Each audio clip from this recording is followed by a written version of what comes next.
Sir. Dharmasthala వివాదంలో ప్రకాష్ రాజ్ అతి ఉత్సాహమే కొంప ముంచింది. ఏంటి మధు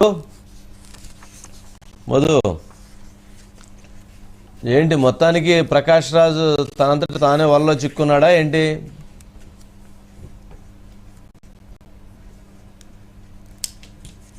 మాట్లాడు కానీ ఈ వార్తకు సంబంధించి కొన్ని కీలకమైనటువంటి విషయాలు.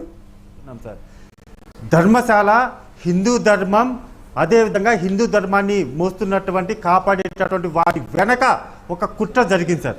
200 కోట్ల రూపాయలతో ఆ కుట్రను ప్లాన్ చేశారు. ఎవరు ఆ ప్లాన్ చేశారు అనే దానికి సంబంధించి సార్ చెప్పు. సార్ ఆ మొత్తం ఈ ప్లాన్ అంతటికి చేసింది ఎక్కడి నుంచి అనుకుంటే ప్రధానంగా కర్ణాటక, కేరళతో పాటు హైదరాబాద్లతో కూడా లింకులు బయటపడుతున్నాయి సార్.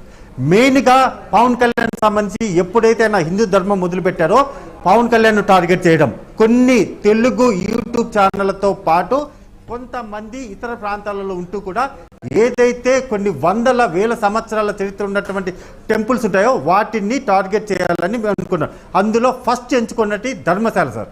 ఆ ధర్మశాలకు సంబంధించి ఎవరైతే చిన్నయ్య ఉన్నారో ఆ చిన్నయ్యకు 2 లక్షల నుంచి ఆశ చూపించి ఫైనల్గా 50 లక్షల రూపాయలు ఇస్తాము అనేటటువంటి మాట చెప్పారు సార్. అలా చెప్పినటువంటి అతను ఏదో హాస్పిటల్లో, ప్రైవేట్ హాస్పిటల్, మెడికల్ హాస్పిటల్లో ఉండేటటువంటి ఒక పుడ్రెను తీసుకొని వచ్చేసి ఆ పుడ్రెను అతనికి ఇచ్చి ఇది ఫస్ట్ బయట పెట్టు, ఆ తర్వాత ఏం చేయాలో మేము అని చెప్పారు. అలా చెప్తున్నటువంటి క్రమంలోనే ప్రకాష్ రాజ్ పేరు బయటకు వచ్చింది సార్. ఇంత పెద్ద ఇష్యూలో ప్రకాష్ రాజ్ పేరు హైకోర్టులో ఇచ్చినటువంటి పిటిషన్లో అతని పేరు ఉన్నా సరే ఆయన చాలా కూల్గా నేను చాలా బిజీగా ఉన్నాను, మళ్ళీ వచ్చి మాట్లాడతాను అనేటటువంటి మాట చెప్పి మొత్తానికి 2 రోజుల తర్వాత బయటకు వస్తాను అని చెప్పారు సార్. అయితే ఇక్కడ అడ్వకేట్ సుజాత అనేటటువంటి ఆమెతో పాటు గిరీష్ అన్మోర్ ఒక నలుగురు, ఒక టీం అనేది అక్కడ ఉంటుంది. అదేవిధంగా కర్ణాటకలో ఒక టీం, కేరళలో ఒక టీము, హైదరాబాద్లో ఒక టీం, ఇలా అన్ని రాష్ట్రాల్లో టీములు ఏర్పాటు చేసుకుని డబ్బుల ద్వారా ఈ స్కెచ్లు అయితే మొదలు పెట్టారు సార్. Right Madhu, right. చూద్దాం, ఇదే విచిత్రంగా ఉన్నాయి, అన్ని ఆశ్చర్యకరమైన అంశాలు వస్తున్నాయి బయటికి.